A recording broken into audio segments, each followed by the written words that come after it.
Tulog po ba ito mga kaibigan? Ito po, ayun o, gumagalaw po yung ulo niya o.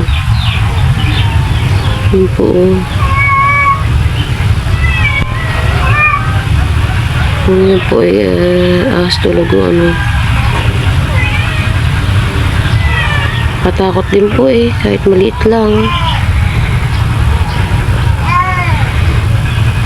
Para siyang ano, sawa.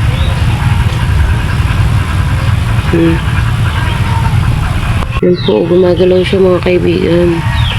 Yung ulo.